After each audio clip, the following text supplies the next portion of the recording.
Hey guys, welcome back to the channel. Thank you for being here. My name is Andrew, coming to you from beautiful Costa Rica. Tonight's topic is going to be what the narcissist doesn't want you to know. Think about that for a minute. Guys, if you like the content, please subscribe. So what the narcissist doesn't want you to know, this is a long list of things. And I'm going to touch on a couple of them in this video. The first thing the narcissist doesn't want you to know is that they are codependent. Yes, they are. What do I mean by that?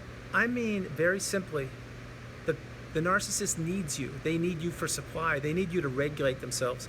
They need you to feel good about themselves in whatever capacity you can offer them. Meaning, if you are, when they're trying to get a reaction out of you and they're looking for things, it doesn't really matter if the reaction's a positive one or a negative one, because the narcissist, that's their fuel. It's any reaction they can get out of you, and that is supply. And it's also a way they control you by manipulating your emotions and how you feel. And all of this is a codependency that the narcissist has. You see, if the narcissist were alone for any length of time, without a smartphone or without anything, just themselves, they would find it very difficult to regulate. They would find it very difficult to exist sincerely. Now, could they do this? Of course they could. But it would be hard for them, because that's why they're always on their cell phones, and that's why they needed you, the grade A supply, to regulate themselves.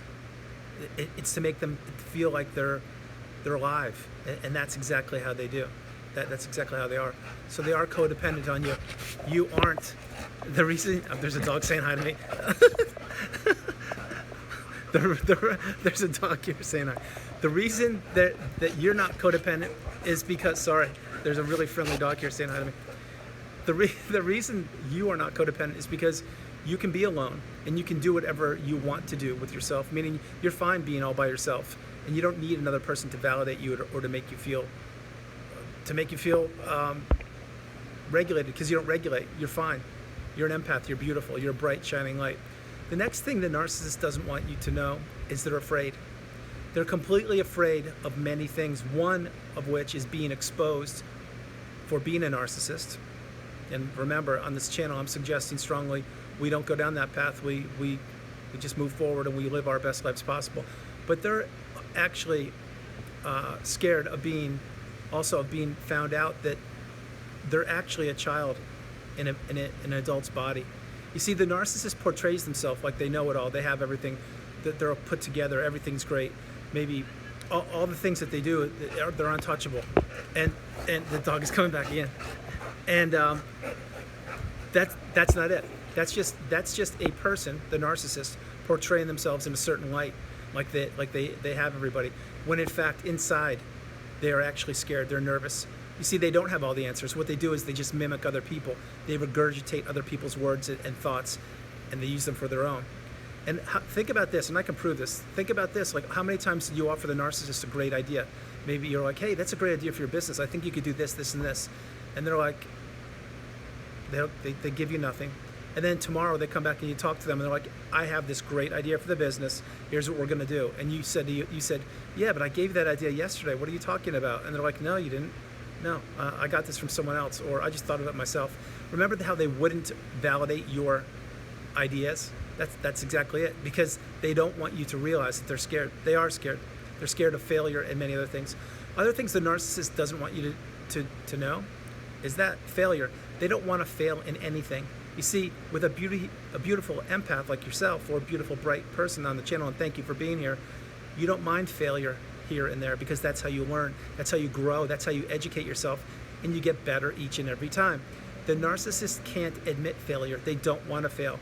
Why? Because they would think to themselves, then they'd have to introspect and say, wow, I actually didn't do well there. That was a failure. Like, what am I supposed to do now? You see, the narcissist thinks they're infallible. They think everything they do is perfect. Failure is not an option in their mind. It really isn't. If a narcissist fails, they will not admit it. And I think you've seen this in the political arena in the last couple of years. It's exactly what happens. People don't want to admit defeat. You know what? Failure and defeat is a beautiful part of life. Do I want to lose or be a failure? Absolutely not. But that's how you grow. That's how you learn. And it's never more evident than if you're watching these videos on the channel, and thank you for being here. If you watch the first couple of videos I ever created, watch me back then to right now. It's called learning and getting better at it and being more confident and understanding. So that's another thing. Another thing the narcissist doesn't want you to know is that they are actually manipulating you each and every way possible. And they've manipulated people just about their whole entire life. And once you figure this out and you catch on, which many of you are catching on right now on the channel or have caught on, that's why they take themselves and they disappear and they run away. Because they don't want to admit exactly what they did or do to other people. How they manipulate, lie, deceive, destroy, rinse, wash, repeat. You see, the narcissist doesn't want you to know this. And think about when the relationship ended. Did they sit down and have that cup of coffee with you and say, hey, yeah, I don't think this relationship's working out anymore. I believe it's best part ways, it's been good, or whatever, however the relationship ends in a healthy manner. No. Most likely they discarded you or you discarded them, and it was traumatic, very traumatic, and ended with a big crash. See, the narcissist is scared. They really are. And if you ended the relationship with the narcissist, they're completely scared. But they probably don't have supply lined up yet, at least not grade A supply. But these are some of the things the narcissist doesn't want you to know. They really don't. And the list goes really deep. It goes on and on and on. If you think that the narcissist for a minute could actually introspect and tell you and be honest and upfront with you, like, this is how I am, I'm sorry, I apologize, I didn't mean to do that, or any of these things, that's what a healthy individual usually does. The narcissist is incapable. You see, everything they keep to themselves, they keep it inside of themselves, which is exactly the insidious way the narcissist works. See, they're working by cloak and dagger. They show you one face, and they portray one face to you, and they're somebody completely different. The only thing is you figure this out too late, and you're already ensnared in the narcissistic relationship. But the narcissist doesn't want you to know so many things. Like, watch this one. If the narcissist is late coming home from dinner, coming home to dinner, or they don't text you for a while, or they don't call you, right there's a classic. They don't want you to know what's going on. Think about it. They're hiding what they're doing. And they may have any excuse in the book. Oh, I was working late, I was shopping, I was doing this, Really? That's interesting because, I checked the messages and you saw the message that I sent you. However, you still chose not to reply, and it's 3.5 hours later. Or, that weekend getaway with your friends that you said you were doing, and all of a sudden you have no service when you told me you're staying at a 5-star hotel in the middle of some city. You see things like that. And if you're honest with yourself right now watching this video, there's a litany of things the narcissist doesn't want you to know. A litany of things. And the list goes on and on. Here's another one. When you first met them, did they tell you the truth about their background, about their story, about their lineage and their history and what they did or didn't do? No, they didn't. They painted a whole different picture. Maybe there were some half-truths in there, some partial truths to the story they told you, but they didn't open up the way you did. And remember, when you opened up to them and you explained to them your background, your history, your family and everything, you were telling the truth because you were believing you were dealing with a healthy individual who cared about you and wanted to know your past. That's what healthy individuals want to know. We want to understand each other and learn and grow together.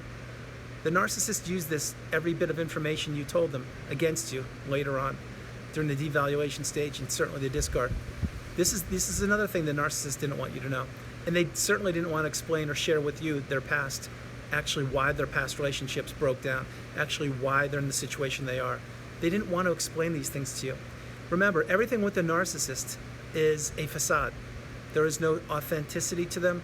There's no genuineness. What it is, I guess in English there's an expression called what you see is what you get. It's the exact opposite in a narcissistic relationship. It's what you see is exactly what you don't get. And you never fully know, even years after the narcissistic relationship is over, you never really fully know who you were with. You don't. And if you really ponder on that for a minute, it's kind of frightening because you don't know. All the time you spent with that person, you thought you knew. You don't. So these are some of the things the narcissist doesn't want you to know. Like I said, the list can go on and on. We could discuss finances, how they abused people financially before they met you, how they triangulated people, all the things like that. There are so many things that we can touch on in later videos, but I wanted to let you know that if you really think about the narcissistic relationship that you experienced, it was full of secrets and lies and manipulation, of which you knew nothing about because you fell under the spell of the narcissist. It's what you did. And looking back, if you put some of the pieces together, each and every day you'll understand more and more. Oh, that's why they didn't say that. That's why they did that. That's why, and all these things. And that's one of the main focuses of the channel is to help educate you and help you get these light bulb moments so you understand what's going on and help yourself heal on your path. Guys, I'm going to close the video out right now. I hope you liked it. I love doing it from beautiful Costa Rica. This is Andrew. God bless you. Namaste. It is freezing cold here. That's why I'm wearing a jacket. So I hope you guys have a great evening. Stay blessed, and I will talk to you in the morning. Remember, guys, I love you, and do the best you can. Continue to move forward each and every day. You are an absolutely incredible person. I love you. Bye-bye.